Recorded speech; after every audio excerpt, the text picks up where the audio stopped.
At 1:05 in the afternoon on the John Phillips Show, broadcasting live from the Big Apple. So when you hear sirens go off in the background, you know that socialism's at work. Mr. Randy Wang's in Culver City. John, residents of West Hollywood yesterday rallied in support of LA Metro possibly choosing an extension of the K line that goes all the way to WeHo. They say this would make their lives so much easier and they would be able to commute so much better and get around town. And this project has an estimated start date of 2042. 2042? All those twinks will be daddies by then. 800-222-5222 is the telephone number. 1-800-222-5222. It is a pleasure to welcome our next guest to the program. He is a man I frequently describe as the man who was correct on subjects in California politics consistently, and no one would listen. That man, of course, is Eric Early. Eric, thanks so much for joining us. Thanks again for having me, John. Now, I don't need to go down the whole list, but I'm just going to go to the top two. You were the one who said that Katie Porter was bipolar before anyone was willing to publicly state that. And of course, people implied sexism after you made that remark, but it was 100% true.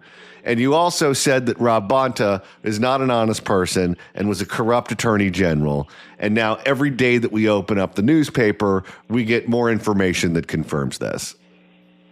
That's correct. I mean, Katie Porter, you don't have to be a psychiatrist to know that she's bipolar.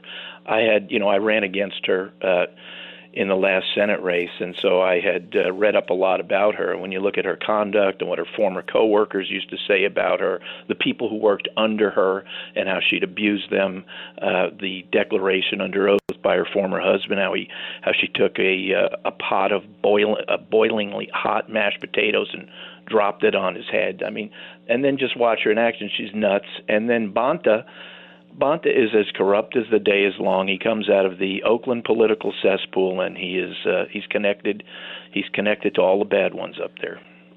Now, we had you on after many of the Katie Porter tapes came out, and you predicted that this would be the end of her because people are now seeing what you had been saying for quite some time. And it looks like that prediction is actually turning out to be true. She had been polling number one in the polls. She's been polling out of the money in the last several polls that I have seen. She is, of course, trying to claw her way back up to the top. But boy, did she get knocked down a peg or two. Oh, she can keep clawing. She's a disaster. I don't think most people with common sense and a set of eyeballs, frankly, could imagine that woman being governor of the state of California. We're speaking with Eric Early, who you can follow on X at @EricEarly_CA. So, Eric, as we've been discussing, there is a race for governor in the state of California. And because we now have the screwy top two primary system, whoever finishes first and second will make the November ballot. We used to have closed primaries where the Democratic Party would pick their candidate, the Republican Party would pick their candidate, all the third parties would pick their candidate, and then we'd have a November election where all of those candidates would then face off against one another. Well, in his infinite wisdom, Arnold Schwarzenegger and Abel Maldonado and others decided that just didn't work for them anymore. So now we need this top two system where game theory is certainly at play. And right now, one of the permutations that is possible is we could have two Republicans on the November ballot. There was just a poll that was released earlier today that showed that Steve Hilton, formerly of Fox News, and Chad Bianco, the sheriff of Riverside County, would finish first and second if the election were today. What do you make of that scenario? And do you think the Democrats would allow that to stand, the party of democracy, if in fact two Republicans made it to the November runoff?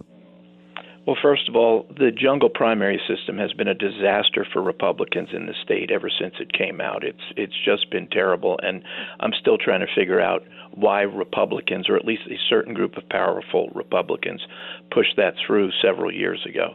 In terms of the governor's race, there's no way, in my humble opinion, two Republicans are going to end up in the top two. Would I love to see that? Of course I'd love to see it, because that would guarantee we'd end up with a Republican governor, which we must have. But there's no way, in my humble opinion, that the Democrat power brokers in this state are going to allow all of the Democrat candidates that are presently on the ballot to stay on the ballot. I think they're going to figure out a way to coalesce around one, two, maybe three most. And I think what will happen is I do believe that we will end up with one Republican in the general election.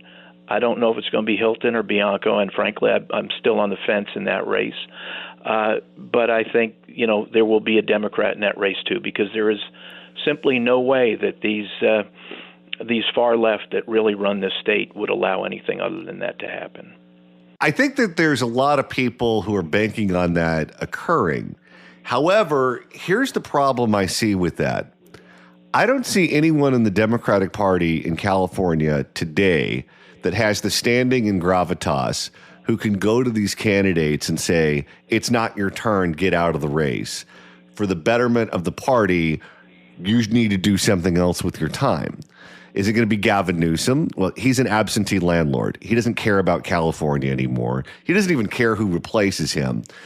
He is running for president, and he is looking to sell books, and he is looking to move to the White House, and that's all that motivates him. I can't even tell you who the chairman of the Democratic Party in California is right now, but it's not someone like John Burton, who had been there a long time, or Art Torres, or even Nancy Pelosi, who was chair of the party here in California back in, I think it was the 1980s or the 1990s. There's no one like that exists in that party. I guess they could go to Jerry Brown, but he's checked out. He's not really involved in the day-to-day operations of state government anymore. He's almost 80, and he's living in Colusa County somewhere. And here's the other thing. If you're one of these candidates, I don't know why you would take that advice if that's what they told you to do. Because it's not like you have one or two who are at the top and you have everyone else as an also ran. The problem for them right now is that they're all bunched together. And when you look at these polls have a margin of error of 3.5% to 4.5%. Well, if the margin of error in a poll is 4.5%, and you're sitting at 4% as Antonio Villaraigosa, and the top polling Democrats at 12% in Eric Swalwell, you're statistically tied with him. He has a bad day, you have a good day, you could be the guy. Why would you pay attention to anyone? I get it if you're at 1% or you're an asterisk or, you're not even showing up in the polls. But if you're doing semi-decent in the polls and everyone is kind of bunched together with you, I don't know why you would be the one to stand up and raise your hand and go, yeah, I'll take the bullet. Well, I'll tell you, John, everything you just said, I agree with just about everything you just said. I've been thinking, for example, who is the state Democrat power broker that could cause to happen what I was suggesting could happen. And, Newsom, I don't think most of them give a rat's you-know-what about Newsom anymore. He's checked out, and he's destroyed the state, frankly, and he's on his way to running for president. But you do have these national Democrat power brokers. And, California has always been the hill that party will die on. And so they're quite capable. And every name that I'm about to mention, I detest, frankly. But they're quite capable of rolling in a Barack Obama or a Bernie Sanders or a Nancy Pelosi, or a Bill Clinton, or or a Hillary Rodham Clinton, and you just name it. There are other ones that Democrats around the country, or at least left-leaning Democrats, think very highly of. And I just don't see that organization, that outfit, allowing California to end up with two Republicans in the general. And yes, I agree that when you're a candidate, I've been a candidate a number of times, and you fight and you fight and you fight. It's going to take a lot to get you out of a race, especially when they're heaped that closely together or bunched that closely together. But, those Democrats have a way of threatening, cajoling, offering other things, offering money, offering high-level positions, et cetera, to get what they want. So I do think at the end of the day, if the polls stay sort of where they are, and you see Hilton, he's doing everything he can right now to go after Bianco and knock him out. But if the polls stay relatively close to where they are, I think that's what's going to happen. I think we're going to see an Obama or somebody like that come in and take control of the Democrat side of the aisle. Here's where I think that could not work this time. It works if you have people who are up-and-comers. If you're someone who's running for this office and you're relatively young and you can take a pass on this. It happened before with Antonio Villaraigosa and Gavin Newsom. They both wanted to be governor, but then Jerry Brown gets in the race. And Jerry Brown just let them know, look, I'm going to win. And you should be lieutenant governor and you should go on and make some money. And then next time around, that's when you guys can run. And it worked then because they still had the ability to do that. They had the ability to take a lesser office or to go in the private sector and make some money and then come back 8 years later and run again. I don't think that's the case for a lot of these people. I think it's now or never for Katie Porter, where she just spent a ton of money in a U.S. Senate race to get her name ID way up. None of them like her, so they're not going to do anything for her if she loses. She can't go back to her congressional seat because the guy that she picked to replace her won. What is she going to do, run against him? So if they go to her and they go, okay, it's not your time, the next time will be, she knows that's not true. With Antonio, he's in his 70s. He's going to be in his 80s. He would be in his 80s if he were elected and reelected as governor. It's now or never for him. For Tom Steyer, he's a billionaire. Billionaires don't listen to anyone. Javier Becerra, he's already been the attorney general. He's already been a member of Congress. He was a secretary of health. What is he going to do? Go run for city council? I think just the uniqueness of who these personalities are and where they are in their career and where they are in their life, I just don't see how the normal carrot and stick approach will work for them. And I think that could be a problem for them, a serious problem. Well, let's hope they all stay in the race, John. Let's hope a couple more jump in as well. Yes, you got some, immense egos at play, and they have a lot at stake, each one in their political careers. But there are other things. They'll look at how much money the people have raised, and the Democrats over the last few election cycles have been working on mastering the art of really destroying their own in terms of advertising. Schiff did it with, I believe it was Katie Porter, and by elevating Steve Garvey to run against him in the Senate race because he knew how weak Garvey was. I think it's quite possible that the ones that have raised more money and can do, and the PACs that support them, will do whatever they can to even go after those in their own party and destroy the other ones in their own party. So they end up with the scenario that they want to see, which is at least one Democrat making it through the general. And as you also know, John, I'm sure, you've got this fella, and I don't know much about him, the San Jose mayor. His last name is Mahan, I think, Mahan, who just got in the race 2-3 weeks ago, and there seems to be a bunch of Democrat momentum going his way, and he's apparently raising a huge amount in Silicon Valley money, and that I think his entry in the race, frankly, will cause him to be one of the last Democrats standing, assuming others fall out along the way. I believe that he will have the support to be one of the last standing in this race, along with one or two others. Let's go back to the Republicans here for a second, because many Hilton supporters are calling on Bianco to drop out of the race, that we need one Republican, and we all need to get behind that one Republican to make sure that at least one Republican makes a November ballot. Bianco is now saying that Hilton should stop attacking him and Republican candidates should refrain saying anything negative about other Republican candidates with the hopes of having two Republicans on the November ballot. My guess is neither one of them are going to listen to the other, because when you're a candidate for office, people put pressure on you 50 ways from Sunday. I'm sure you've experienced this any number of times. They want you to drop out. They want you to endorse this person. They want you to stop attacking that person. And to my eye, if you're running, first of all, you made a decision with your family. You made a decision with your God that this was something that you wanted to do, that you feel that you could contribute. If that's a decision that you made, that wasn't an easy one. That was a difficult decision to come to. And it's very difficult to just throw that away because someone wants you to. The other thing is you have people who have given you money. You have people who have endorsed your campaign. You have people who have volunteered on behalf of your campaign. You have an obligation to those people to run the race as best you can and not listen to other people who may have ulterior motives. Your thoughts on what's going on right now between those two Republicans? Well, there's no doubt a lot going on behind the scenes to try to get one of them to drop out. And but the fact is if you believe these polls, they're neck and neck. Some of them you see Bianco ahead. Some of them you see Hilton ahead. And when it's that close, neither of them is going to drop out of the race right now.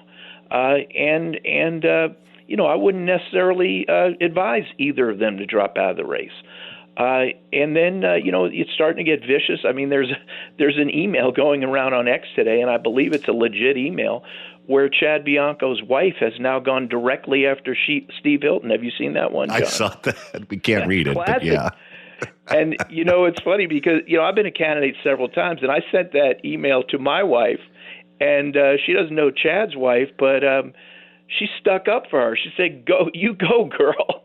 So, my wife understands it, when you're a candidate and you get attacked by, other candidates and whoever else attacks you as a candidate.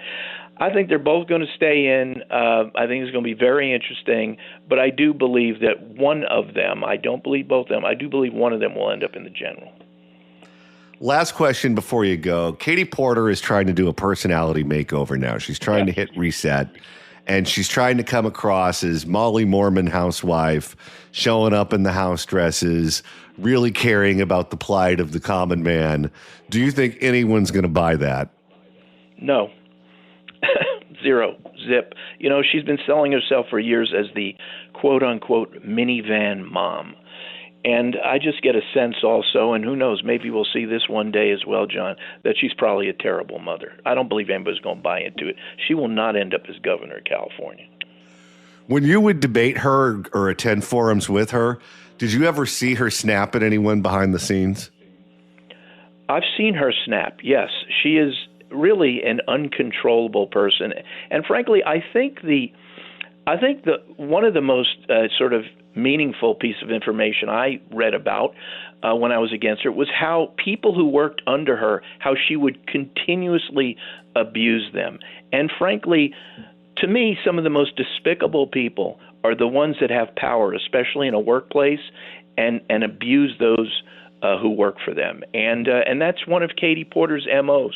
And that's about really all you need to know about that one. Eric Early. You can get him online at ericearly.com and follow him on X at ericearly_CA. Eric Early, thanks so much for stopping by. Thanks again for having me, John. 800-222-5222 is the telephone number, 1-800-222-5222. If you'd like to email the show, you can do so at johnnydon'tlikeshow@gmail.com. That's johnnydon'tlikeshow@gmail.com. 800-222-5222 is the telephone number, 1-800-222-5222. And right now it's time to open up the California Crime Blotter. If the cashier is dummy. I know. We couldn't make this stuff up if we tried. I said, hell no, baby boy. Let me get up on out of here. It's the California Crime Blotter. And Randy, the first edition of the Blotter today takes us to Irvine, home of you-know-who. Oh, we know who. Get out of my shot. But again, this story is going to have nothing to do with Katie Porter. But watch as John will find any excuse to take shots at her. Paul! Now, wait a minute. You've had to warn me a few times this week over comments I've made on this program. So I'm going to be on my best behavior for the rest of the week. Week's almost over. Well, that's all I can do. For more on what's going on in Irvine, where someone's passing out fake $100 bills laced with who knows what, let's go to this report from NBC4 in Los Angeles. 2 Albertsons employees were left feeling dizzy after they found counterfeit $100 bills apparently laced with white powder. Irvine. That's a little odd. Now, I know we're only a few seconds into this, but I have a theory on what happened. And what's that? Okay, hear me out. When the state of California banned plastic straws because they were bad for the environment, Hunter Biden had to switch to rolled up $100 bills to snort his Coke. Irvine police say there is no ongoing danger to the public, but they are urging people to stay alert. NBC4's Amber Frias has the story, new tonight at 6. An unusual discovery at an Irvine supermarket is raising concerns among shoppers. Counterfeit $100 bills were found inside and around an Albertsons store, prompting... Wait, they just dropped them? Yeah, that's not suspicious at all. Prompting a police investigation and hazmat response. Irvine police say the first incident happened Saturday inside the produce section. They say 2 employees discovered the counterfeit bills on the ground and turned them over to their manager. Shortly after, the employees... Now, wait a minute. In the produce section? Yes. I know avocados are expensive, but they're not that expensive. Even the organic ones? Even them. Shortly after, the employees reported feeling dizzy. Our partners from the Orange County Fire Authority responded and determined that they were okay, but they were sent to a hospital on their own as a precautionary measure. Siggy Azarcon with Irvine PD says they then called in a hazmat team. He says testing revealed traces of ephedrine on the bills. Why is that on fake money? That's a good question. According to the National Institute of Health, ephedrine is a medication used to treat hypotension. However, former OC prosecutor Bobby Tagavin says it also has illegal uses. Ephedrine is something that's typically used to make methamphetamine. Oh, there you go. It's Walter White again. So they were snorting the meth with the $100 bills, apparently, and they had so many in their pockets that they were just falling out everywhere when they were shopping for produce at Albertsons. Kids, don't do drugs. He says incidents like this are uncommon, but still serious. It's a crime to have both counterfeit bills and also lace it with a drug, whether legal or illegal. How high do you have to be? You didn't even try to pass off the fake $100 bill. You just dropped them everywhere. Like they're Pippi Longstocking with the gold coins? To try to hurt someone because it could hurt somebody. 3 days later, Irvine police received another report from the same store. This time, a shopper found counterfeit $100 bills inside a shopping cart outside the store. Azarcon says those bills were sent to a crime lab for testing, and the case remains under investigation. In the meantime, he urges the public use caution. Be careful if you're going to be picking something up. If there's something does not seem right, just call your local authority so that we can check it out for you. If you see a bunch of $100 bills lying on the ground, it's not your lucky payday. They could be laced with meth. Yeah, well, guess what? If I see a $100 bill on the ground, I don't care what drug it's laced with. If it's passable, I'm picking it up. We reached out to Albertsons for comment, and they told us they are fully cooperating with law enforcement's investigation. In Irvine, Amber Frias, NBC4 News. And Johnny, I'm so proud of you. We made it through that whole story, and you didn't take one cheap shot at Katie Porter. I told you I was working on it. Winner, winner, chicken dinner. But Randy, we still have more additions to make to the blotter. It's happened yet again. It's Wild Wild West out here. It's the California Crime Blotter with John and Randy. And this one involves the Uber. You know, there are probably a lot of reasons why you get your identity stolen. Somebody uses your social security number to take out a credit card or, I don't know, apply to community college. Well, here's one. Family gets a tax bill in the mail because someone stole their social security number to apply to work for Uber. It is going to take that family exactly 1,000,001 years to clear this up. For more, here is KTLA. Now at 10:30, a San Fernando Valley couple says someone used the husband's identity to drive for Uber, earning thousands of dollars in his name. And now thousands? Okay, that must be Uber Black. So you're saying they're not in a Nissan Altima with about 45 dents in it? Well, let's just check it out now. That was an Altima LTMA 4899410. Please move it now. You're blocking someone. You know, now that Conway's moving back to nights, I gave him back that clip. So they might actually play that game again.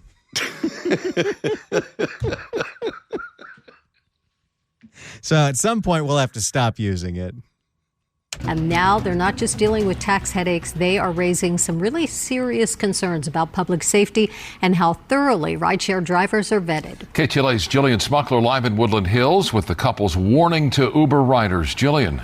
The warning is take Waymo. Well, you can if they light them on fire every Tuesday. Well, there is that. Hi, Micah. Yeah, this all started as a case of stolen identity, but tonight it's actually become something much bigger. We spoke with a couple who is now questioning whether the person behind the wheel of your next rideshare is actually someone else. It all started with a welcome packet in the mail. I mean, it was shocking. I was like, what's going on? Is there something I need to know? Inside it were So she thought the husband's moonlighting because he obviously owes a bunch of gambling debt. Oh, yeah. I guarantee you this was not a pleasant conversation of, hey, honey, I think your identity was stolen and we need to go to the government to get this fixed. No, it's what? Do you have some whore on the side that you need to pay for and you're driving for Uber and not telling me about it? Inside it were instructions for a new Uber driver. The problem is no one in their household signed up. I thought they would take it seriously and act upon it, but I was wrong. Months later, it got worse. The couple received IRS tax forms showing someone had earned thousands of dollars driving for Uber using her husband's name and social security number. Now they're left scrambling to fix the damage. The process. And because it's Uber, they have to pay all the taxes on that money they didn't earn. Oh, yes. The process is a nightmare. You have to file a police report. You have to contact IRS. You have to contact California State. I'm already getting stressed out just hearing what she had to go through. No, and the problem is never going to be fixed because there's going to be some agency that you left out that's going to ruin your life. Tax board. And they say getting answers hasn't been easy. They told me that because they want to protect the privacy of the driver, they cannot give me any information. Wait, why would they need to protect the privacy of someone who stole somebody's identity to drive for them? That person should not be working for Uber, even if they have a 5-star rating. No, that is a crime. They need to be prosecuted. Look at the damage they've caused this family. Because they want to protect the privacy of the driver, they cannot give me any information.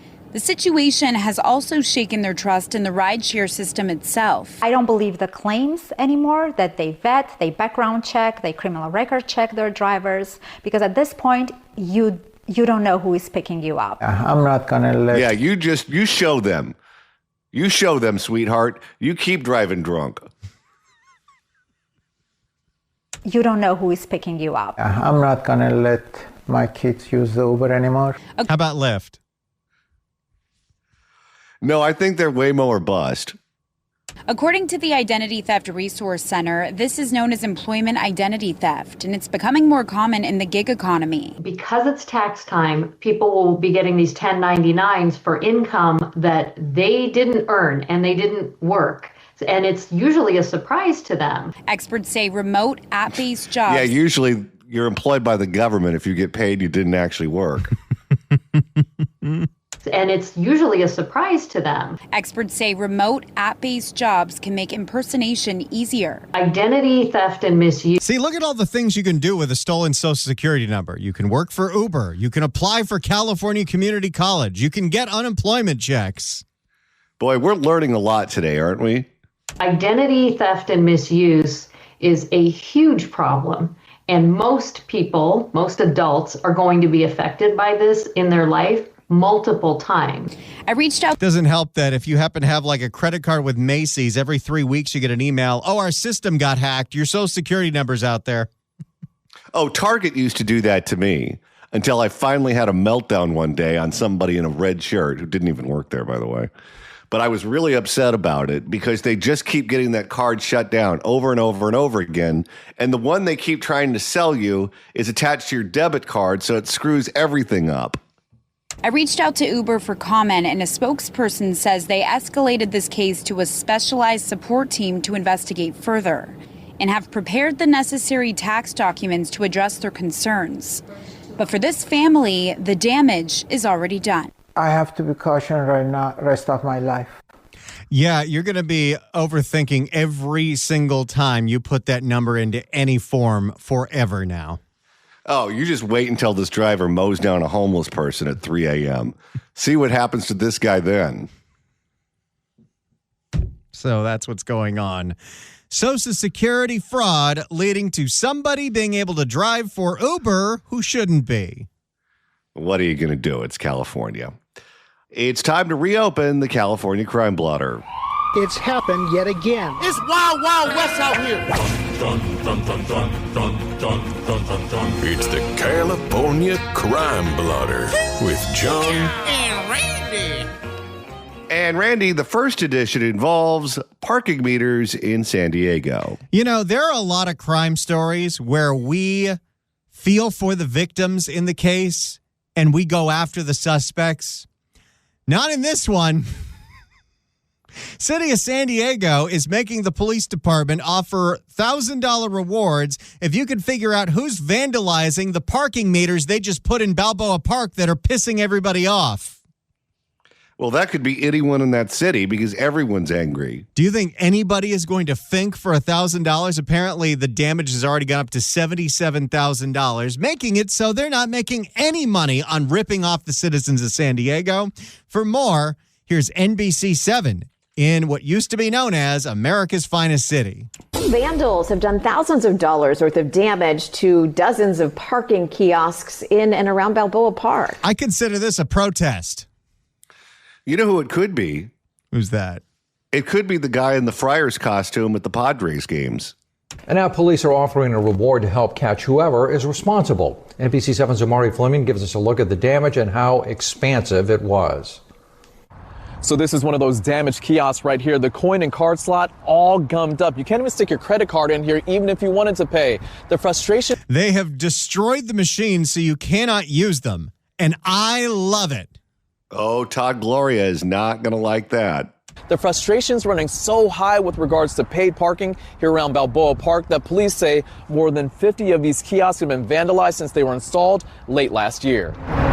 This is what happens when you push your citizens too far. Vox Populi. Backlash to paid parking not only costing the city millions of dollars in lost projected revenue, it's costing them an added $77,500 after police say vandals damaged 52 kiosks. I support it, man. Yeah, bring them down. I'm totally with them.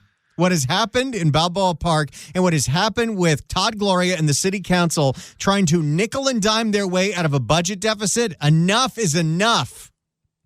I love that first man on the street interview. I support it, man. Yeah, bring them down. Share the frustration. By the way, if torching a Waymo is a valid protected protest, destroying a parking meter is a valid protected protest. Oh, yeah, but you watch all the people who said that lighting the Waymos on fire and the black and whites on fire and federal property on fire, that was acceptable speech. Watch them now have a cow over this. Share the frustration.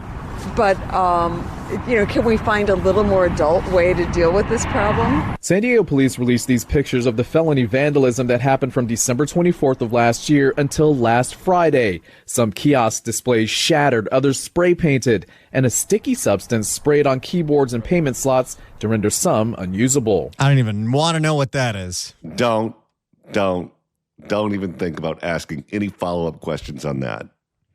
Smart. They're already trying to make us pay, and now that the vandalism's happening, it's like, well, someone has to fix that, right? And it's like, it's coming from your tax dollars that you work hard for, and there's already a lot of taxes. The city of... I'm telling you, it takes a lot to get locals in any Southern California town to pay attention to what's going on in their city. But when you went to a park your entire life and now they're trying to charge you $10 a day, that is how revolutions start. Well, and these people are about as laid back as it gets. If you piss off the laid back population of San Diego to the point to where they're doing this, watch out. The monster can eat you. The city of San Diego projected the paid parking program would generate about $15 million for fiscal year 2026. It won't. That city went from functioning so well to being another basket case like LA and Oakland. And it happened in one election. The moment Todd Gloria got in, everything went to hell. It takes so long to make a city a normal functioning city, and you can break it so fast, as evidenced by what happened with Todd Gloria and San Diego. You could definitely put the blame on Todd Gloria. You can definitely put the blame on the city council, including Sean Elo Rivera. And you can also put the blame on certain other people who shall not be named. There's plenty of blame to go around down there. Let's just leave it at that. But the mayor's office confirmed last month that's since been ratcheted down to only $2.9 million.